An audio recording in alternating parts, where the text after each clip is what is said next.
দেখেন মদিনায় এতিম ছেলের একটা খেজুরের একটা বাগান ছিল, পাশে আবু লুবাবা নামক সাহাবী, তারও খেজুরের একটা বাগান ছিল। এখন দুইজনের খেজুরের বাগান যদি পাশাপাশি হয়, মাঝখানে সীমানা দেওয়ার দরকার আছে না নাই?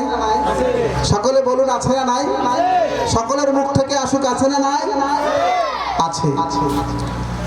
এবার ওই এতিম ছেলেটি সেটা সীমানা নির্ধারণ করতে চাইল। সীমানা নির্ধারণ করতে গিয়ে দেখতে পেল যে ওই আবু লুবাবা নামক সাহাবী তার একটি গাছ সীমানা দেওয়ার জন্য তার ভিতরে এসে চলেছে। এবার ওই এতিম ছেলে আবু লুবাবা নামক সাহাবীকে বললেন, শোনো আল্লাহর সাহাবী, তুমি এই গাছটি আমার কাছে বিক্রি করে দাও, নাই তো আমাকে দান করে দাও। আবু লুবাবা সাহাবী কোনো মতেই তিনি রাজি হলেন না। শেষ পর্যায়ে এই বিষয়টা নিয়ে দুইজনেই নবী করিম সাল্লাল্লাহু আলাইহি ওয়াসাল্লামের কাছে গেলেন। যাওয়ার পরে বললেন, ইয়া রাসূলুল্লাহ ওয়া ইয়া হাবিবাল্লাহ, আপনি আমাদের এই বিচারটা একটু করে দিন। নবীজি আবু লুবাবাকে বললেন, আবু লুবাবা শোনো, এতিম ছেলেকে এই গাছটি তুমি দান করে দাও, নয়তো তার কাছে টাকার বিনিময়ে, অর্থের বিনিময়ে বিক্রি করে দাও। আবু লুবাবা রাজি হলেন না। আমার নবীজি তাকে বিশাল বড় একটি অফার দিলেন, শোনো আবু লুবাবা, তুমি যদি তোমার এই খেজুর গাছটি এতিম ছেলেকে দান করে দাও, তাহলে পরে তোমার জন্য জান্নাতে একটি খেজুর গাছের জিম্মাদার আমি হব। পাশেই একজন সাহাবী বসা ছিলেন, আবু দারদা রাদিয়াল্লাহু তাআলা আনহু। তিনি কথাটি শুনতে পেয়েছেন। এই কেউ কথা বলবেন না। এই আবু দারদা রাদিয়াল্লাহু তাআলা আনহু তিনি শুনতে পেয়েছেন, পাশেই বসে বলতেছেন, ইয়া রাসূলুল্লাহ, সে তো রাজি হচ্ছে না, আমি যদি খেজুর গাছটা কিনে দেই তাহলে পরে কি জান্নাতে আমার জন্য একটা খেজুর গাছের আপনি জিম্মাদার হবেন? আমার নবীজি বললেন, অবশ্যই হব। এইবার আবু দারদা রাদিয়াল্লাহু তাআলা আনহু তিনি এবার আবু লুবাবার কাছে বললেন, শোনো আবু লুবাবা, মদিনায় সবচাইতে বড় খেজুরের বাগান আমার, 600 খেজুরের গাছ আছে, বাগান বাড়িও আছে, সুন্দর কুয়া আছে। তোমাকে আমি 600 খেজুর এই বাগানটি তোমাকে আমি দিয়ে দিব, তুমি বিনিময়ে শুধু একটি খেজুরের ওই গাছটি দিবে। এবার আবু লুবাবা বলছে, ঠাট্টা করো নাকি? আপনি নিজেও যদি বলেন যে আপনার 50 কোটি টাকা আছে, 1 মিলিয়ন টাকা আছে আপনার, আর আপনাকে একটা খেজুর গাছ দিবেন কেউ? ঠাট্টা করা বলবেন না আপনারা? ঠাট্টা বলবেন কিনা? এবার আবু লুবাবা বলছেন, উপহাস করো আমার সাথে, ফাজলামি করো। বলছে, ও আল্লাহর সাহাবী, শোনো, তোমার সাথে আমি কোনো উপহাস করছি না, তোমার সাথে আমি ঠাট্টাও করছি না, তোমার সাথে আমি ফাজলামিও করছি না। তুমি যদি রাজি হয়ে যাও, এই মুহূর্তে তোমাকে আমি এই গাছটি দলিল করে, বাগানটি দলিল করে দিব। এবার আবু লুবাবা রাজি হয়ে গেলেন। একটা গাছের বিনিময়ে 600 খেজুর গাছ, বাগান বাড়ি এবং কুয়া সেখানে রয়েছে। এবার আবু লুবাবা এই কথায় রাজি হওয়ার পরে আবু দারদা রাদিয়াল্লাহু তাআলা আনহু সে তার বাসার দিকে রওনা দিলেন। বাসায় যাওয়ার পরে তার স্ত্রীকে বলতেছেন, স্ত্রী শোনো, এই বাগান বাড়ি, এই কুয়া, এই 600 খেজুরের গাছ এমন বিনিময়ে বিক্রি করেছি যা পৃথিবীর কোনো মানুষ টাকা দিয়ে কিনতে পারবে না। এবার আবু দারদা রাদিয়াল্লাহু তাআলা আনহুর স্ত্রী তিনি চিন্তা করলেন, সেটা বিশাল ব্যাপার, এত টাকা আমরা কি করব? নতুন কি আরেকটা বাগান বাড়ি কিনবেন কিনা, নতুন কি আরেকটা জায়গা কিনবেন কিনা? এবার আবু দারদা রাদিয়াল্লাহু তাআলা আনহু বললেন, তাড়াতাড়ি তুমি বাড়ি থেকে বের হও, এত টাকা, এত পরিমাণ অর্থ আর সম্পদের বিনিময়ে এই খেজুর গাছগুলো বিক্রি করেছি যা পৃথিবীর মানুষ কোটি কোটি লক্ষ লক্ষ বিলিয়ন টাকা দিয়ে কিনা সম্ভব নয়, এত টাকা পেয়েছি। এবার বাসা থেকে বেরিয়ে গেলেন। বললেন, প্রাণের স্ত্রী গো, শোনো, এই কুয়া আর এই খেজুরের বাগান আমি বিক্রি করেছি শুধুমাত্র জান্নাতে একটি খেজুর গাছের আশায়। সুবহানাল্লাহ!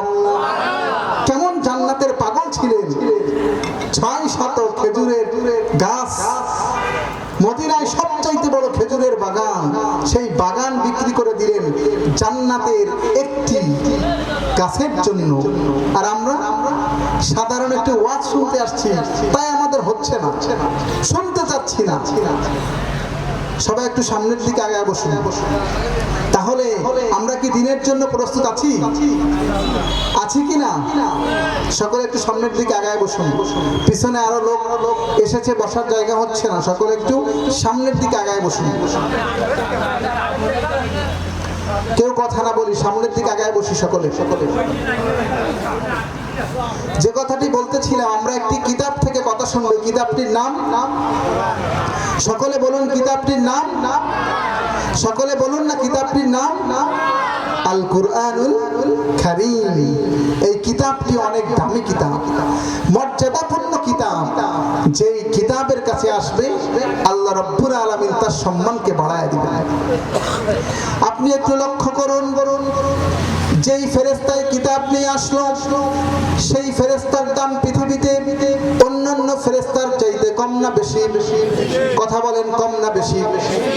আবার যেই মানুষের উপরে কিতাবটা নাজিল হয়েছে, সেই মানুষের দাম পৃথিবীর অন্যান্য নবীদের মানুষের চাইতে কম না বেশি? যেই ভাষায় কিতাব নাজিল হয়েছে, সেই ভাষার মর্যাদা বেশি না কম?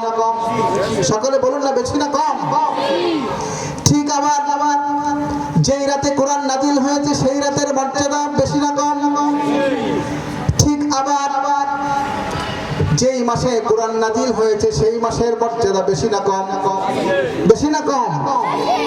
এইবার একটু লক্ষ্য করুন, এই কোরআনের কাছে থাকলে কিভাবে আল্লাহ রাব্বুল আলামিন আপনাকে সম্মানিত করবেন। দেখেন, এই কোরআনুল কারিমা আমরা রেহাল তৈরি করি না? কথা বলেন, রেহাল তৈরি করি কিনা? এই রেহাল যখন তৈরি করি, ওই রেহাল কি দিয়ে তৈরি করি? কাঠ দিয়ে, প্লাস্টিক দিয়ে। ওই কাঠ যদি আমার আপনার পায়ে লাগে, সালাম করি কেন করি? ওই কাঠের উপর তো আমি এখন পা দিয়ে বসে আছি, ওই কাঠের উপর তো আমি এখন পা দিয়ে বসে আছি। ঠিক ওই কাঠকে কেন সালাম করি? কোরআনুল কারীম ওর সাথে থাকার কারণে ওর মর্যাদা আল্লাহ এত দিয়েছেন যে একটা কাঠকেও মানুষ এখন চুমু খাওয়া শুরু করছে। সুবহানাল্লাহ। ঠিক আপনারা একটু লক্ষ্য করুন, আমরা কাপড় দিয়ে গ্লাস তৈরি করি, কাপড় দিয়ে আমরা জামা তৈরি করি। ঠিক ওই কাপড়টা দিয়ে যদি আমি কোরআনুল কারীমের গ্লাস তৈরি করি, তাহলে পরে ওই গ্লাস যদি আমার পায়ে লেগে যায়, তাহলে পরে আমি সালাম করি কিনা? কথা বলেন, সালাম করি কিনা? কেন সালাম করি? ওটা তো একটি কাপড়। তার কারণ হচ্ছে ও কোরআনুল কারীমের সাথে থাকার কারণে, কোরআনের সাথে সহযোগ হওয়ার জন্য রব্বুল আলামিন ওকে এত বেশি সম্মানিত করলেন যে কোরআনের সাথে যে গিলাফ আছে, ওই গিলাফ আমার পায়ে লাগার সাথে সাথে আমি সেটাকে চুমু খাই। কি? কার কাছে থাকার জন্য? কোরআনুল কারীম। এজন্য কোরআনুল কারীমের সাথে থাকবেন কারা কারা? হাত তোলেন। নারায়ে তাকবীর, লিল্লাহে তাকবীর। হাত নামান। সকলে সজাগ আছেন তো? ওয়াজ চলবে? চলবে? আচ্ছা, এই কিতাব হচ্ছে এমন কিতাব, এর কাছে যারা আসবে তাদেরকে আল্লাহ জান্নাত দিবেন। সেই কথাটি কোরআন কারীম আল্লাহ রাব্বুল আলামিন বলেন, কিতাবুন আনসালনাহু ইলাইকা লিতুখরিজান নাসা মিনাস সুলুমাতি ইলান নূর।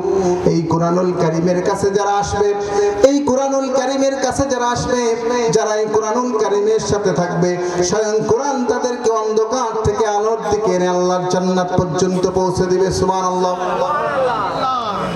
ঠিক কোরআন কারীম আল্লাহ রাব্বুল আলামিন বলেন, ইয়া আইয়ুহান নাসু ক্বাদ জাআতকুম মাউইযাতুম মির রাব্বিকুম ওয়া শিফাউন লিমা ফিস সুদূর।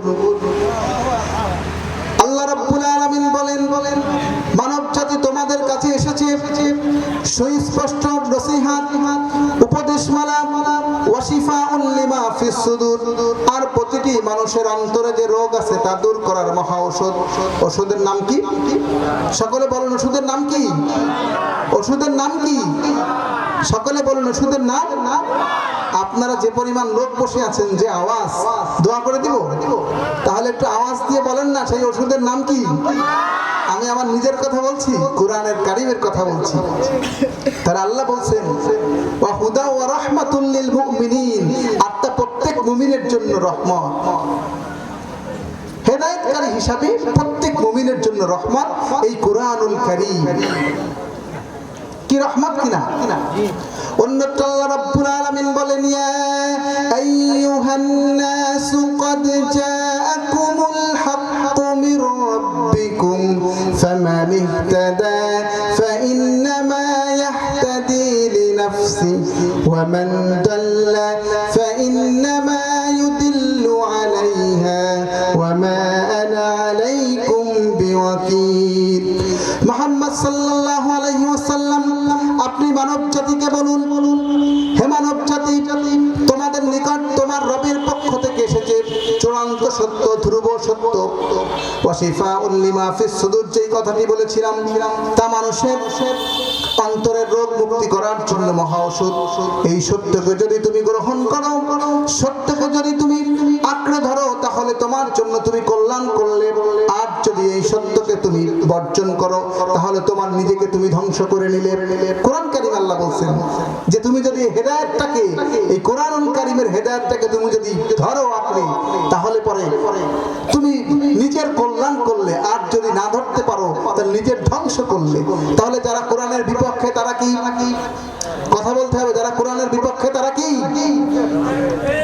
তারা কি ধ্বংস না? এজন্য কুরআনুল কারীমের যেখানে আলোচনা হয়, সেখানে আপনারা বাহিরে ঘোরাফেরা না করে প্যান্ডেলে বসার দরকার আছে না নাই? সকলে বলুন, আছে না নাই? এই কুরআনুল কারীম এমন কিতাব, এর সাথে আপনি থাকবেন, কোরআন তেলাওয়াত করবেন, রব্বে কারীম আপনার সম্মানকে বহু গুণে, অনেক গুণে বাড়ায়া দিবেন। কর আল্লাহু আকবার। এজন্য আপনারা কোরআনের সাথে আছেন কিনা? কোরআন প্রেমিক মানুষগুলোকে আল্লাহ সাহায্য করেন কিনা? কথা বলেন, করেন কিনা?